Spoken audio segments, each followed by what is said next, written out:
So I found some of the craziest items at CORGScon 2024. This video game convention in Ohio was one day, but it was just jam-packed full of so much fun, and I scored some of the rarest displays, and I even had people coming up and just showing me these amazing items that I could buy.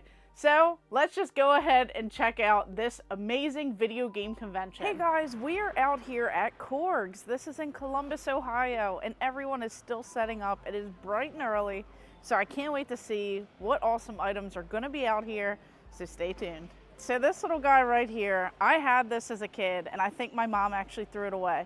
But this is the Nintendo 64 era.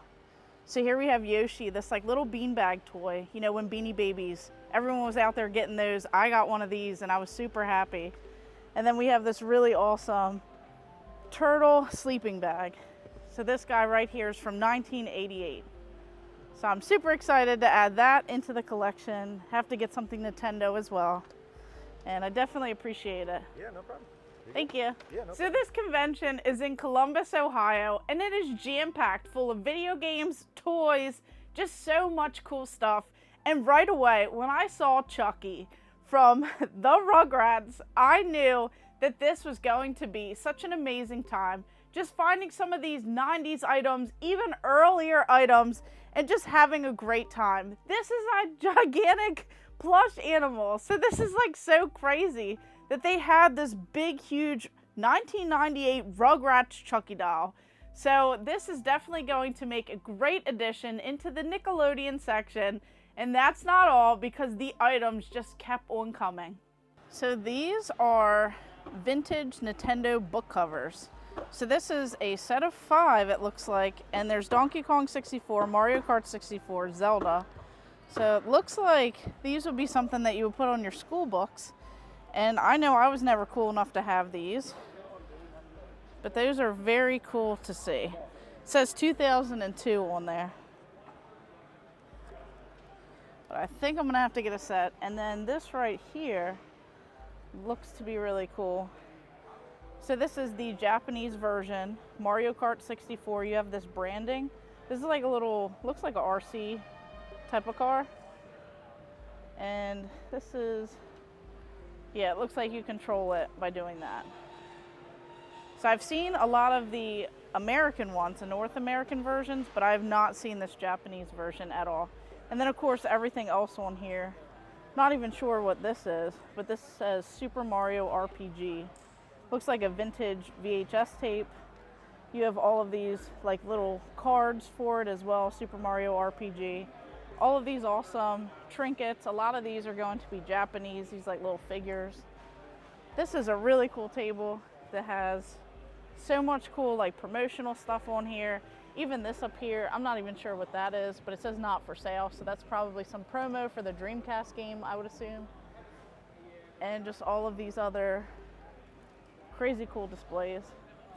And that's not all, because someone came up and asked if I wanted this. They said that they found it at a yard sale like the day before.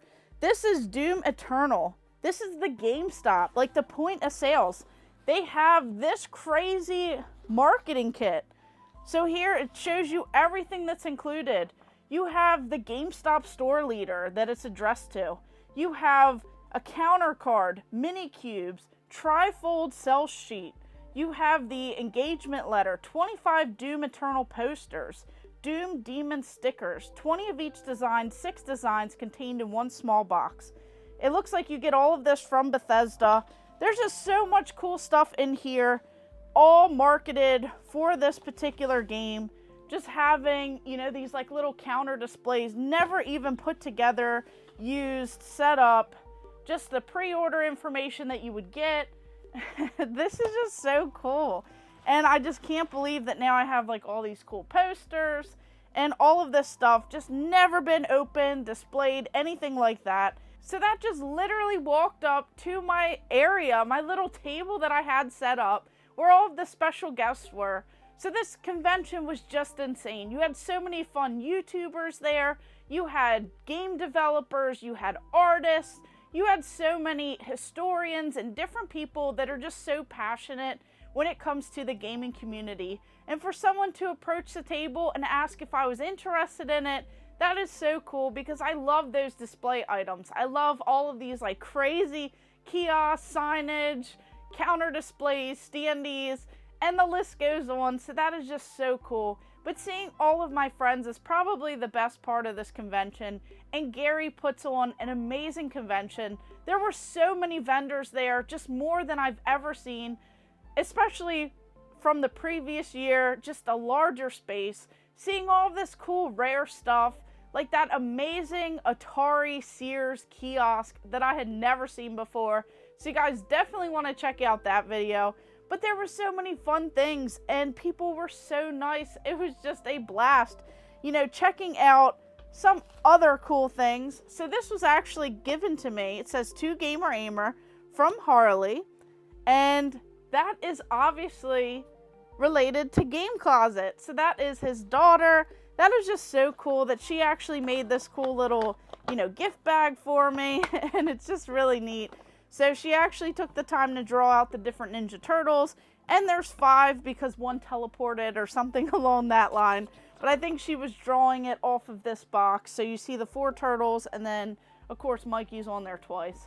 So this is 16 Valentines with 16 magnets. So this is a really cool little display thing here that I'll use it for. And then all of these. So Nickelodeon, these like little mini, it looks like little mini like Funko Pops, but they're like more like figures. So this fits perfect with the theme because we have Chucky, so that's so cool. And then we have Tommy, we have Angelica, Ren and Stimpy, Hey Arnold. These like little miniatures, and then you even have this little, kind of looks like one of those croc pins, but it's just like a little mini pin. So you have Ninja Turtles right there. And you also have this one, you have Raphael in this like little mini blister pack. So this is just so cool, and I'm super thankful that she gave those to me. So Burning Desire and Bachelorette Party. These are the adult Atari video games. So play around, you have Philly Flasher and Cat House Blues, Gigolo, and Bachelor Party. You have Beat 'em and Eat 'em, Lady in Waiting, Custer's Revenge. This play around you have Jungle Fever, Night on the Town, another Beat 'em and Eat 'em, and then another Bachelor Party.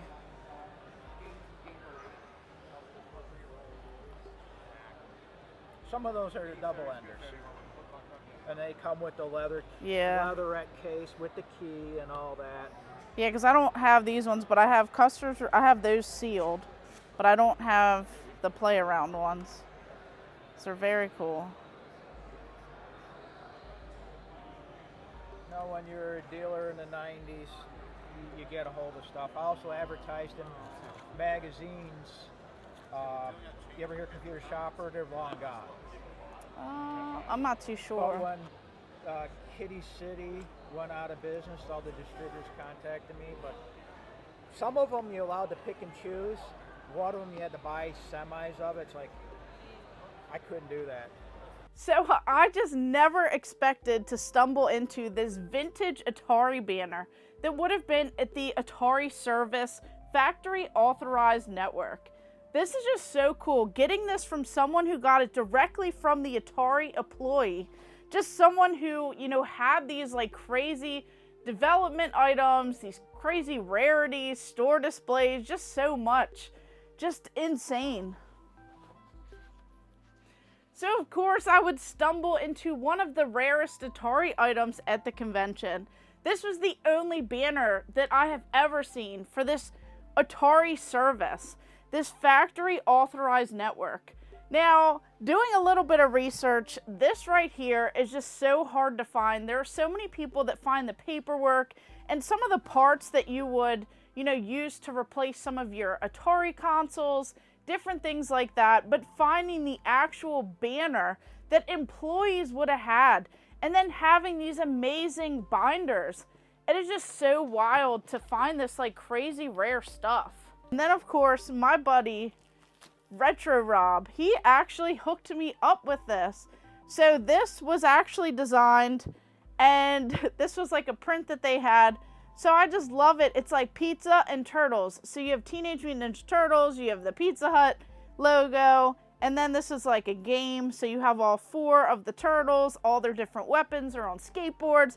This is like such a cool design. And then even this as well. So I have a few other shirts, but here we have Nerd KO apparel and accessories, where you can get these awesome t-shirts. But this one definitely stood out because I love The Simpsons. I love this really cool design, you know, of Homer Simpson just kind of like going in the bushes. So really thankful again for that. Definitely added into my little collection of t-shirts that I absolutely love, and just having all this cool stuff. Also, speaking of Simpsons, I scored this cool promo for the Simpsons game. This is a Homer stress ball. So I thought that this was really cool. You could have got this as like a little bonus with the game. Usually these are like the pre-order bonuses. And then right here we have this Sonic Chronicles, The Dark Brotherhood. And then this is really awesome as well. This is Oddworld Abe's Exodus. It says 11 of 98. You have Soulstorm Brew. So it says Odd to the Last Drop. So this is like a little bottle opener. So I do have tons of video game pickups that I scored from this convention. So you guys definitely want to stay tuned for that. But just seeing all of this crazy rare stuff, these displays, these press kits, these like promo items, development kits, and just everything else, that is what makes these conventions, finding all this rare stuff and just coming together as a part of the community. I had such a blast getting up with all of my friends, going on a panel, just talking about different questions that everyone had, hanging out, just, you know, spending time with each other, really making the most of these one-day conventions, or even like these like little weekends of get-togethers, just having a good time, seeing all my friends, and it was just really fun. So that is a wrap on CORGScon. This was such a crazy, incredible time where I found so much cool stuff. I know I was looking for tons, but I found and stumbled upon so much other cool stuff. So I just can't wait to show you guys everything else, so stay tuned for some upcoming videos. And of course, thank you guys for watching. Make sure you like and subscribe. Go ahead and check out all of my other videos and stay tuned for more.